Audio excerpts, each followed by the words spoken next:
Welcome back to Mind Story.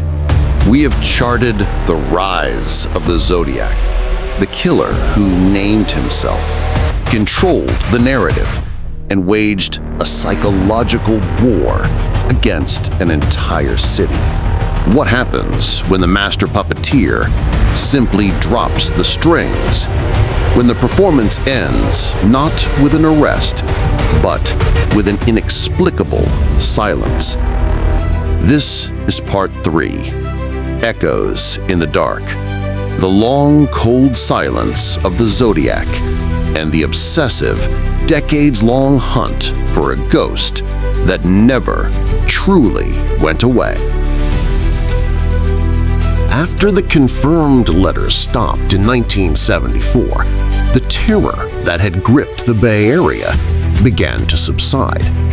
But the investigation remained open, suspended in a state of agonizing ambiguity. Zodiac was gone, but the fear and the unanswered questions lingered.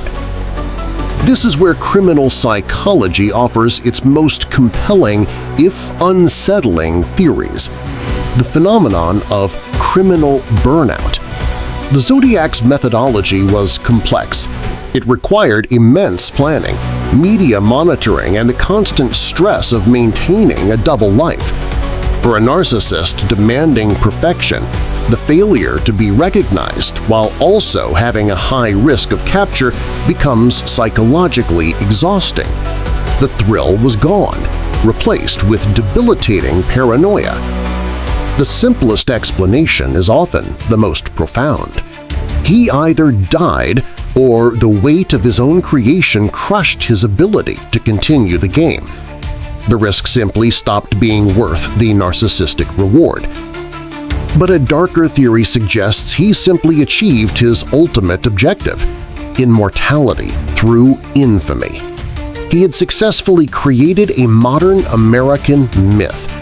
The name Zodiac was now a permanent part of the cultural tapestry. For a supreme narcissist, perhaps this was the true victory, not escaping capture, but enduring as a legend. With the killer silent, the focus shifted from "where will he strike next?" to the much harder question, who was he? The hunt for the Zodiac's identity became a cultural obsession, producing thousands of suspects.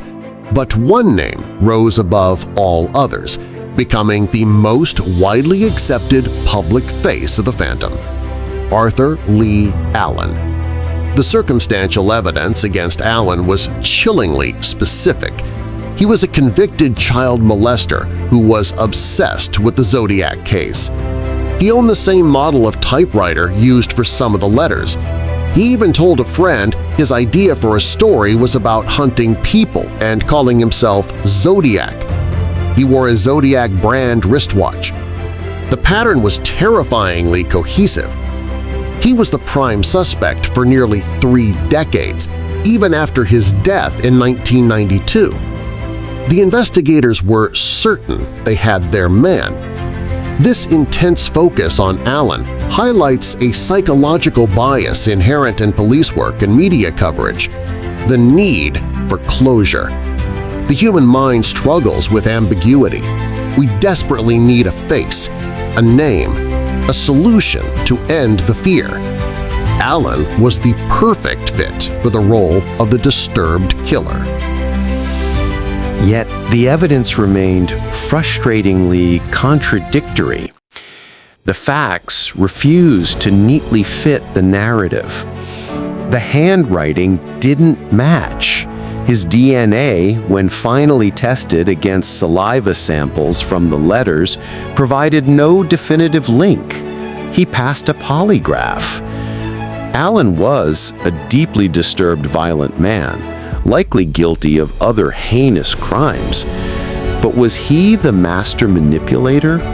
The genius cryptographer who played chess with the FBI? The evidence leaves a profound shadow of doubt. This contradiction perfectly encapsulates the Zodiac's psychological victory.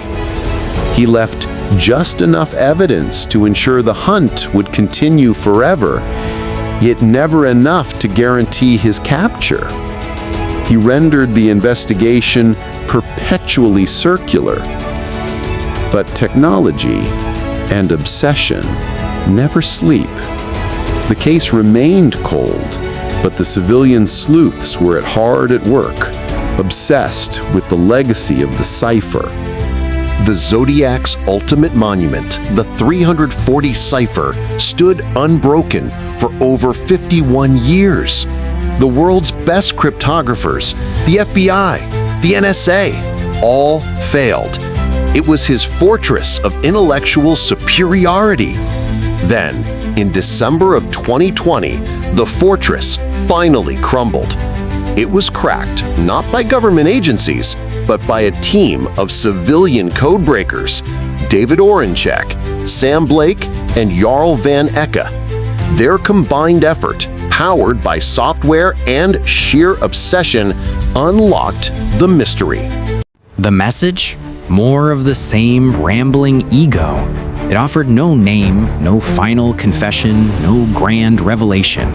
It read, "I hope you are having lots of fun and trying to catch me. That wasn't me on the TV show. I am not afraid of the gas chamber because it will send me to paradise all the sooner." It was a voice from the past, a final echo from the dark. It offered no closure, just the same old taunt.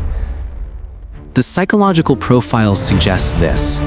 The Zodiac was likely never caught because his identity was less important than his legend. He is more than a man now. He is a symbol of the ultimate unsolved puzzle. He represents the chilling reality that sometimes the monster is never caught. The story simply has no end. Thank you for joining us on this deep dive into the darkest corners of the human mind. If you want to unravel more depths of the unexplained, be sure to subscribe to Mind Story.